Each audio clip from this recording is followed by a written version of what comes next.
Welcome to Blue by 90, your Michigan football podcast. Usually we're three dudes talking maize and blue, but our co-host Nate is out. So it's just myself, Kalen, joined by Jack. Heyo. And we just watched Michigan's loss to Penn State, 28-21. Bit of a heartbreaker. Jack, what do you think? I mean, we watched the game together last night. Yeah. I think what we can all agree, and what Nate said too, what kind of jump to a little bit of his input, is watching us lose that game last night, just the way we competed, and looked like Shea actually kind of found his swagger a little bit, and the offense kind of put some drives together. I feel way more confident about this team after that loss than I have about any of the victories we've had so far. Right. I mean, when they came online kind of in the second half of that game, that was probably the best they've played all season. Oh, no doubt in my mind. No question. They looked great, honestly, on the field at that point. But, so I think overall, even though we lost the game, there's a lot to be pleased about, honestly.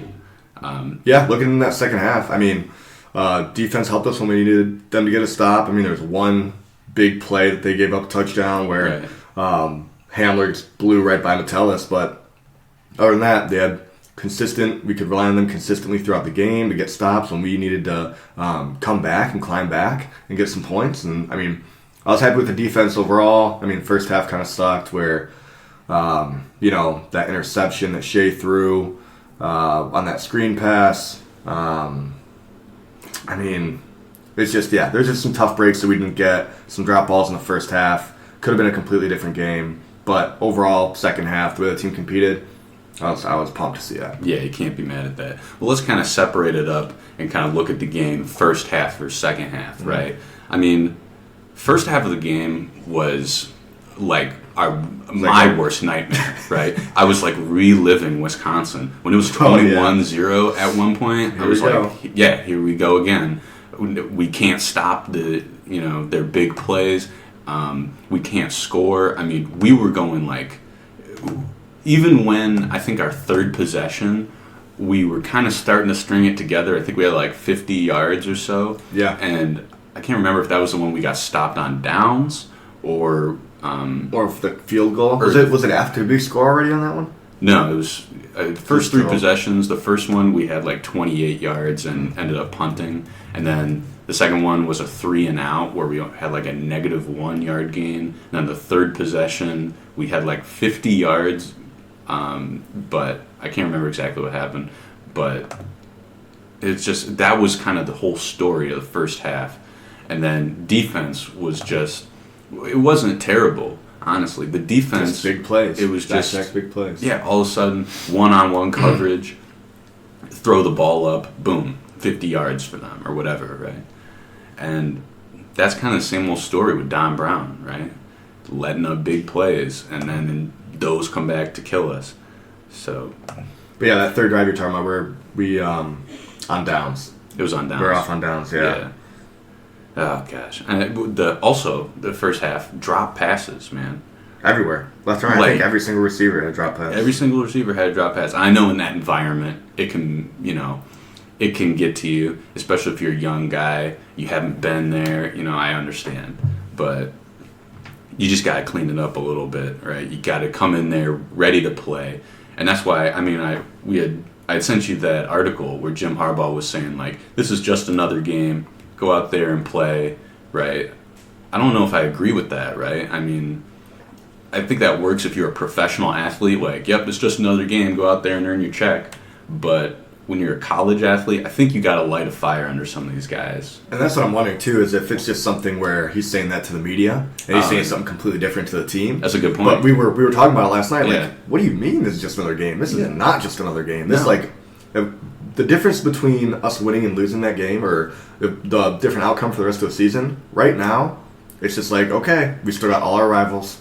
We competed. We have an opportunity to kind of mess up their season. But if we win that game, we still have an opportunity for a Big Ten title, playoff, all of that. So, I mean, it goes two completely separate ways where all of that's out of the picture now. Yeah. Well, that makes me think, like, if he's saying this is just another game, do you think he says that when we play Notre Dame, Michigan State, and Ohio State? I feel like he can't. I mean, that's because, like, Penn State's not really, like, they're not like a rival, but they're a big. I mean, they're a heavy hitter in the Big Ten. Right. You know, it is a big game. So I don't. Yeah. I don't know. I think it's just something where he's trying to deal with the media, and maybe the media doesn't hype it up. I think you might be right. Yeah, that's a good point. But what are your thoughts on first half? I mean, I'm kind of down on that first half of this past game. What do you think? I mean, it just struggled. First half struggled. The end of the first half, I mean, you and I think we're both pretty confused on why they put Moody out there for a 58-yarder. Oh, my gosh. I mean, what was it, 4th and 6? Either keep the offense on the field and try to get the first down, or put Nordin in. Right. We know Nordin has a leg. Moody's a more accurate kicker, but he doesn't have a big leg to make that. Right, so that's where, like, if we're going to give them the ball at that spot anyway, try to get a first down. Yeah. And then keep that drive going. I mean, we had, like, I don't know how many. I think there was about 2 minutes left at that point when we tried to kick it to get it to 10. But yeah, Moody's kick was short. If he was maybe 10 yards closer, he might have made it. Yeah, but 58-yarder. That's far. That's even in the the pregame when they were doing kicks, I think they said Nordin must have traveled because Herb Street was saying something about. I was like, yeah, I don't know why they didn't have Nordin in there. He's the one with the big leg. He was throwing him from 60 before the game started, but Moody seemed to be hitting him right around 50 and couldn't get it too much further than that. So yeah, I don't know. I think it's just a strange play call to have Moody in there for that one. I know they're doing the switch off, or if they're still doing that, or if they're trying to go with Moody. But for those long kicks, put in Nordin, or if you're going to go for it, keep the offensive in there. Yeah. Keep the offense going. Also, it wasn't very comforting when the first play of the game was delay a game. Oh, my God. Oh, man. Here we go. Yeah, exactly. That was like, oh, my God. We have no idea what we're doing. Who's watching the clock? Who's watching personnel? How do you not know? It was like from the moment the game started, I was ready to throw something. Oh, my God. No, yeah. But, yeah, I think we're in agreement. Overall, first half was not looking good. Ended the first half 21-7, I think. Yeah, with Penn State getting the ball. With Penn State getting the ball back. So, then we went into the second half, and, it wasn't exactly looking good in terms of the optics. But all of a sudden, we started playing pretty well. Defense was making those stops when we needed them to. Their defense came out. They put pressure on Sean Clifford, and all of a sudden, he couldn't make the same kind of throws, right? I mean, I thought we still had a little bit of those issues with some of that over pursuit on some of the edge rushing, leaving a lane for Clifford, and he kind of peeled out a couple times. But we were very good in the second half. What's the stat? I think they only had 80 total yards in the second half. In the second half? Yeah, so I mean, and one of those plays was that big play. Big play to Hamler. Yeah. So, I mean, defense, they were killing it second half. So whatever changes Don Brown made. I mean, that's what you look for, right? Yeah. You look for the halftime adjustments. Can we make changes to be able to get us back in the game and do what we have to do? And they did it. I mean, again, they let up one big touchdown on a big play. Yeah. Which we kind of knew, like, that's what they were going to do to us, is kind of just score off those big plays with Hamler and, Clifford just dropping dimes to those receivers. So, live by the sword, die by the sword. Yeah. Oh, and then Shea in the second half took command of the team. Yes. That was the best Led he's the looked team all season. Yes. That was literally where I was like, okay, like, you know what? I stand corrected. Shea is actually solid. Yeah. Oh, yeah. I mean, this is a completely different shade than we've seen the entire season. Right. Where, like, I think we both have a regained confidence in the entire team, and definitely in Shea, where he's making good decisions. He looks a little bit more comfortable in the pocket, moves his feet when he needs to, not seeing as much happy feet that we've kind of seen where he's just kind of running around, but making good decisions. I mean, the only bad decision I think he really made was on that interception. Yeah. But even then, Charbonnet kind of slipped a little bit. It was kind of just like a ruined play from the beginning. But I'd like to see him where they had like designed runs for him, where he was picking up some first downs. That was huge. Yeah. If you lost some, the play broke down. Charbonnet was out there blocking for him. They were able to get 10 yards for first down. Mm-hmm. I mean, I think we'll be at our best when we know Shea can do that. When a play breaks down, he can run and he can get some yards. He looked like he felt comfortable with the scramble too, which is something that we hadn't seen him do this year so far. I mean, if there was nobody open, he would extend the play, or he would look for a lane and try to gain a couple yards, and then he would slide, right? Yeah. So, I mean, I was like, all right, he's here to play today. Yeah, and it's another thing the defense has to think about and worry about. Like, we got to keep somebody down here. That'll kind of help out the passing game. There's one less defender. blocking receivers or trying to be on receivers because Shea might take it, and run with it. And if they are on the receivers, then if we know he can kind of move around and get some yards, I mean, that's just another thing to bring the confidence back up in this team and something to look forward to. Yeah, great. I mean, I'm 100% agree with you. Unfortunately, I mean, they had that shot at the end of the game. They were on the 1 yard line or whatever. I think we were on the where were we? It was 4th and goal on the. Let's see. Yeah, we were in the red zone there. Had an opportunity to win the game, and unfortunately, Ronnie Bell dropped the ball. You got to feel for guys like Ronnie. 3 yard line, yeah. I mean, he had a good game up to that point. I mean, he had a real nice play on I don't remember if it was a 4th down or 3rd down or what, but he had a big run. Yeah. With some good blocking with the receivers, and he got us down there. It's just tough. Yeah. I mean, you see how much. I mean, it really reminds you of these kids. They're kids. And they're human. Exactly. Yeah. I mean, you saw him on the sideline bawling his eyes out, which I mean, you gotta understand. Like he's like, man, he's invested in this game. Yeah. He's bought in, and it's just tough to see. I mean, Ronnie's one of those guys where I'm like, it's the game didn't come down to you. There was a series of events that came to that. Yeah, and it just so happened that there was an opportunity there, and we weren't able to capitalize. It was tough. Convert. It's tough, yeah, but such is the game of football. Mm-hmm. You got to move on. So I think Ronnie. I mean, I don't think he'll drop another pass all season after that. He's going to be... And he's been, our most reliable receiver all season. Yeah, he's going to take it back to the lab and be working on his fundamentals there. So, what did you think about the officiating? I know Jim Harbaugh had some thoughts. I know the one that really stood out to us when we were watching the game was, what was that offensive pass interference call? Where I think they threw it down to Nico and they called it back? Yeah, that was like, what? That was a very strange, like, where it offset and even what was it? There was a offsides where I assume it was just a free play. Yeah. And then, I guess VPJ is offensive pass interference. I mean, I'm, not an official, so I don't really know the complete rules or how that works out, but I just assumed it would be a free play, and, if offsides happens before the pass interference, it's just offsides. Offsides, they come tweet. Yeah. All right, stop, whatever. Well, and then Penn State's first touchdown, right? With the push-off, the tight end pushes off. Yeah, push-off on Kalik. And no call. Yeah. So there's some calls there that make you really scratch your head. Jim Harbaugh was talking about the ineligible receiver downfield that kind of kept us from scoring a touchdown. On that RPO for us where Ruiz was downfield blocking for the run. And then he was saying in the play where Brad Hawkins almost had an interception that Penn State had a lineman downfield that got a hand on the ball. Right. Technically, that's an ineligible receiver downfield. I don't know, but he brings up a good point. Questions to ask here. Yeah. So consistent officiating, Yeah. So you can't blame. But it's part of the game. It happens in every game, that's just another thing to look at. So unfortunate that we couldn't get the win, but still a lot of positive takeaways. Our co-host Nate sent us his thoughts on the game. Read that off. So I'll kind of read through some of his thoughts. He says, honestly, I was surprised by the way Michigan played tonight. Losing sucks, but I felt way better after this loss compared to most of the wins we saw this year. Pretty weird. The offense had some pretty long drives, and it finally felt like Michigan controlled the time of possession. Zach Charbonnet ran the football well, and the big boys up front controlled the line of scrimmage and gave Shea some time in the pocket. Jack, what do you think about Zach Charbonnet? I thought he was pretty solid. He had some tough runs. When we were watching the game last night, he was hit at the line of scrimmage, but he was like, I'm going to fight. I'm going to get 3 yards. 3 yards is better than none. Yeah. And to see him keep moving the legs and try to, get a couple yards. I mean, I was very impressed with that. But he did have some good, falling forward, and he had some good runs too. Yeah. I think he was like 5.4 yards per attempt. 5.4 carry, had 81 total yards, 14-yard run. I mean, he was just consistent. 2 touchdowns. I mean, I think it was a good performance by Zach that the numbers don't exactly reflect.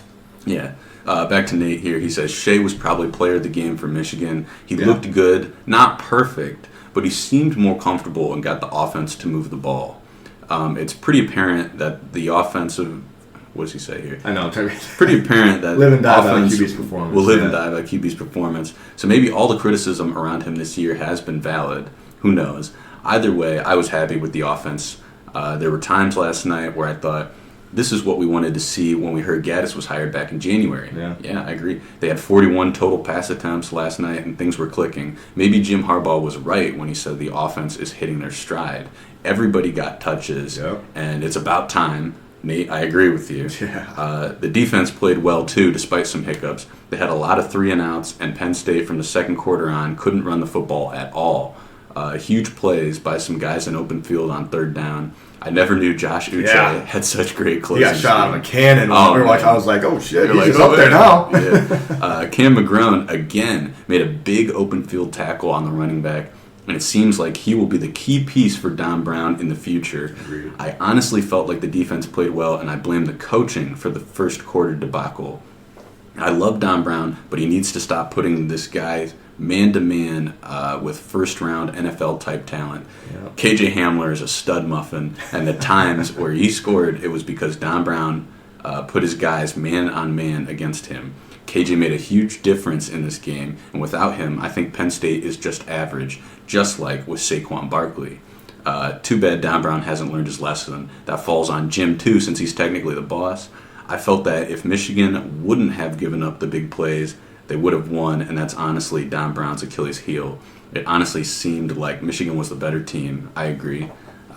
Let's pause right there, because I agree with that. I think that's huge. I mean, we saw in all their scoring plays, there were 30 to 40 yards or more, where they're getting, Hamler had 2, where he got open, just blew right by the defender, which was man-to-man coverage. Yep. And then there was the tight end, or receiver, whoever it was, that, had the push-off on Kalik, and that was another touchdown. I mean, we see it's big plays where it's man-to-man in the secondary. Yep. And I just think again, like Don Brown, he does with these blitzes, and that's like part of it, and, what does help us. But when there's NFL-type talent like KJ Hamler who can just blow by guys, and guys have to throw it up, I mean, that's where we need to be able to adjust, and just having a second defender back there to help out. Right. I think that could have made a difference in the game, but also, I mean, we're... No, I mean, especially when you got a receiver like Hamler who has a lot of speed. Explosive. And I think there was a play where he was... he ran the ball. They threw a ball up to him, and Uche was, covering him. Right. And I was like, what? And you were talking about... Uche was on him, and then Hawkins came over and made the tackle. Right. And you were going I didn't even know Uche was a linebacker. Oh, yeah. I thought he was a DN the whole time. You were like, yeah, he's a linebacker. I'm like, no way. So, I mean, stuff like that where you got that kind of a matchup, that is not favorable they're going to take advantage for of us. it. Yeah. So, that's part of the matchup battle. But even that being said, we did look like the better team, so I'm with Nate. He says, will Michigan win a big game under Harbaugh? Based on the performance in the last 3 quarters tonight, maybe so. You never know, especially after seeing Wisconsin's loss to Illinois yesterday. Yeah. Maybe there's hope. Harbaugh will get a good amount of criticism after this loss today, but depending on how the offense plays the rest of the season, maybe next year they can put all the pieces together. It's also very possible that they win against Notre Dame and MSU this year, and they need to after this loss. They're not really playing for anything the rest of this year except the momentum next year and spoiling OSU's chances for a natty. We'll see how things play out. At the end of the day, I finally felt some hope. Go Blue. Go Blue. Yeah. Agreed. I mean, I think Nate said it perfectly. If we can... I think that's the big thing for the rest of the season. There's a positive outlook where we saw the offense kind of hit its stride a little bit. And we have an opportunity to ruin Notre Dame's season. Mm-hmm. We have an opportunity to ruin Ohio State's season. Yeah. And we have a very good opportunity to beat Michigan State. So we still have all of our rivals. There's positives out to here. Look forward to. Yeah. I love how Nate's our optimist, but earlier he's our pessimist. And he came out pretty upbeat. Yeah. So I'm like, hey, okay. We've definitely all kind of taken turns throughout the season, but I think right now we are all on the same page. Yeah. After last night's performance. No, I mean, we could always be better, but I'm really pleased with the improvement we've seen in the last 3 weeks, right? I mean, it's pretty crazy. So, I mean, we're kind of at the season midpoint here, right? You're saying going forward, how do you feel 1 to 10? 10 being we're going to beat all these teams, 100%. 1 being we're going to lose. I'm a 6. You're 6. I think, we'll beat every team we're supposed to beat. I think there's two teams the rest of the season that we're not supposed to beat, being Notre Dame and Ohio State.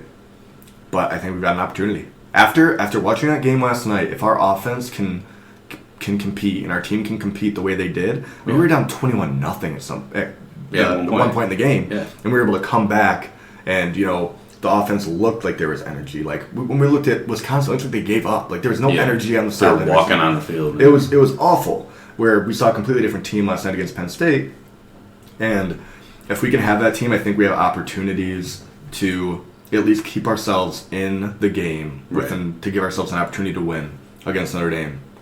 I mean, I think Ohio State will keep I think it's a rivalry game. Yeah. Anything can happen in that game. So I think we will win 4 games. I mean, we'll have at least 9 wins this season. I'm confident in that. Okay. Yeah. The next 3 games without not counting Notre Dame and Ohio State. So we'll have at least 8 wins this season. I'm confident in that. And then I think we have an opportunity to beat our Notre Dame and Ohio State, the big rivals. I mean, I'm kind of in agreement with you here. I mean, we got Notre Dame at home and all that good stuff. But I mean, I kind of just agree with you generally, especially after like the second or third game of the season. We were talking about, I don't know if we'll win against Maryland. I don't know if we'll make a bowl game. Yeah, but I think Nate had said like this team might go 6-6 or something like that. But now seeing that Maryland has imploded, right, and they're not the team that they were when they beat Pioneer High School in the beginning of the season. Right. So they're not a team that we're worrying about too much anymore. Indiana's always a tough game for us, but I still think if we play the way we did last night, and where we're getting the receivers the ball quickly, we got a shot. Yeah, we got a. I mean, I think I can confidently say we'll win that game. But we win. I say we guaranteed to have 8 wins. We're gonna make a bowl game. We have opportunities to beat all of our rivals if we can compete. So, midpoint reflection. Early in the season, not a good team. I think we're growing and getting to a point where, like I said, it's fun for me to watch again now. Last night I had fun watching that game. Yeah. Where, early in the season we're fumbling, we're throwing picks, like we're making all these mistakes and it's just not fun to watch. Yeah. But when we're competing, we can actually come back in a game, even in a loss. That was the most fun I had watching the game all season. Yeah. So I'm looking forward to, the rest of these games and enjoying watching the team that I love. Right. I can feel you on that. Yeah.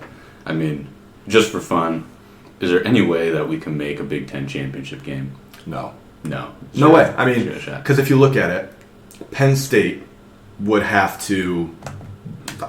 They would have to implode. They would have to lose every royally game. Just screw up their entire season. I don't know how they would do it, but that's what they'd have to do. They're undefeated. They're undefeated in the conference. Even if they lose to Ohio State, and I'm going to look at their schedule and see who they even have left. Yeah. But they have to lose 3 games in conference for us to have an opportunity, which would be they play at Michigan State, they play at Minnesota, who's undefeated right now. Yeah, that's weird. And they play at Ohio State. So, looking at it, and Indiana's always a tough team. They play Rutgers. They're not going to lose to Rutgers. But there's 4 games where there's an opportunity, being completely the most hopeful person in the world, that's what would have to happen. And Ohio State would have to lose a game before we play them. Yeah. Because it's not impossible. If we can be 2 losses in conference, Ohio State has 1 loss. Yeah. And we beat them, we would have the tiebreaker because we beat them. But Penn State would have to just implode. So you're saying there's a chance? I'm saying there is a chance. All right. So always a chance. But yes, Penn State would have to just completely just die off. For all you optimists out there, that's the opportunity. Just keep the hope alive. Keep hope alive, yeah. All right. Let's look ahead a little bit to Notre Dame. We do have Notre Dame at home at night. I mean, that might be a good little bounce back time for us, right? Yeah, and what I've got in here is, the team we saw against Penn State looks like the team I expected to see coming into this season. Right. We competed. We were able to get a run game going a little bit. Our receivers, we got the ball quick to our receivers where they can go make a play. I have a regained confidence in this team. Yeah. A regained confidence in this offense, defense. I've been confident in them, all season. Just, if we can limit big plays, which I think Notre Dame, it'll be the same kind of story as Penn State. They're going to have some big plays. But if our offense can compete and our defense can stop when we need them to, I think we got a big chance to win that game. Again, it's a rivalry game. It's at night. Yeah. We haven't played Notre Dame. We played Notre Dame last year, but that's like a renewed rivalry where we were off from them for a little while. Right. So, I think we got to come out and play fast on offense because that was a huge thing for us, right? Yeah. We can't be playing catch up in the second half. We got to come out and establish this is the pace that this game's going to play. How do you think we should do that? Because I mean, like you were saying, like, whoa, finally saw some wide receiver screens. We had some wide receivers blocking. Just get them the ball quick and let the receivers make plays. We were getting playmakers. We were getting lined up with a sense of urgency in the second half of Penn State. So I think against Notre Dame, we got to come out from the get-go throwing the ball. Yeah. And Shea has to keep it on some of those reads. Yeah. And we have to come out and get lined up fast and get as many plays off as we can, honestly, because when we were doing that, it seemed to be working. Offense was clicking. They were ahead of the defense. They weren't giving them time to get set. And we were just going, footing the gas pedal. I mean, that's why I feel that confidence now where, okay, they can put something together. I like these little quick throws. Get them to the playmakers. Let them make a play. Right. And, I mean, I think, at least based off how we feel, I hope the rest of us Michigan fans out there feel that confidence. And I hope we have an electric crowd that night. That's got to be student huge, section too. show up. I do not want to see a game start where there is empty seats in the student section. No, they can't be. It needs to be packed in. Be loud. Mess with Notre Dame. I just want to see a big.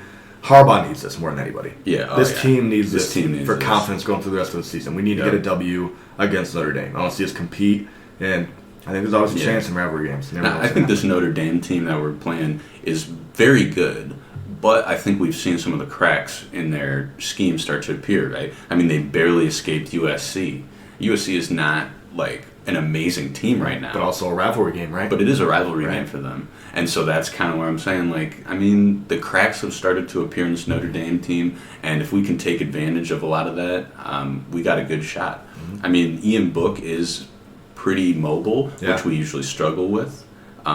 They are pretty explosive, which we also struggle with. But that's where Don Brown's got to, scheme his thing up. Get your scheme up, yeah. Yeah. So, I mean, like we're saying, I think they got a shot. You got any more thoughts on Notre Dame? I mean, let's show up at the big house, make some noise. Let's go. Fans bring the energy, team brings the energy. Let's go Jordan brand. Let's see that all-blue concept. I want to see those all-blue Jordan uniforms. Come on, let's go. I just want to see a sweet, that'd be cool. I hate these maize ones. I can't believe people like those maize uniforms. I think they're awful. Yeah, no, I hate that. But I think that'd be cool. Under the lights, when we played them, when Adidas put those all blue unis together. If Adidas can put an all blue uni together that looks nice, Nike and Jordan should be able to put something together that looks way better. Yeah. That'd be a fun thing to see. But yeah. Yeah, hopefully we can get the win next weekend. So we look forward to that. But yeah, I mean, that's kind of our story with Michigan. Cool. Let's just look around the college football landscape. Or Wisconsin. Man, Wisconsin. We think they're looking ahead to Ohio State a little bit? Probably. That's my guess. I mean, that's tough. That's rough. And either way, they're still going to go to the Big Ten title game because they're in the West. Yeah. That Illinois team was a little scrappy when we played them. Yeah. And they got Brandon Peters back. They got a starting quarterback back. Yeah. So, I mean, that was that was weird. Tua got hurt yesterday. Tua got hurt. You think Alabama's still going to just roll or what? I think they're fine. Yeah. They're so talented everywhere.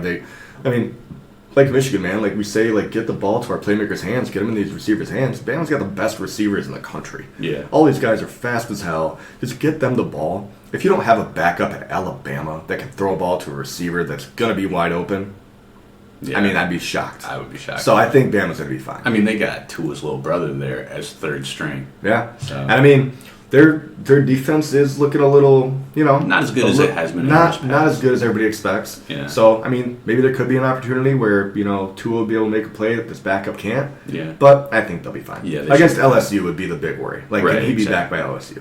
He should be. I would assume so. Yeah. Look like he just. I still think either way. I think LSU wins that game. Yeah. Ohio State is still just murdering just teams. Rolling over everybody. It's just. I think that'll be the story of the season. They're going to blow out everybody, and hopefully we'll get an opportunity where.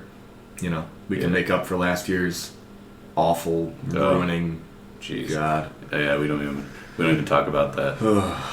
And then Clemson. I mean, they kind of ended up blowing up Louisville, but Trevor Lawrence had 2 picks in that game. He's starting off slow. He hasn't looked, as good as everybody expected. I mean, as I expected. I mean, you saw them against Alabama, in the title games. They just rolled over them. Yeah, it was crazy. So, I mean, it might be a little bit of something they're playing down to their competition, but even being in the ACC, they cannot do that. Especially with all these good teams that you see, coming out of other conferences that are actually tough. What do you think Michigan's record would be if they played in the ACC? Undefeated.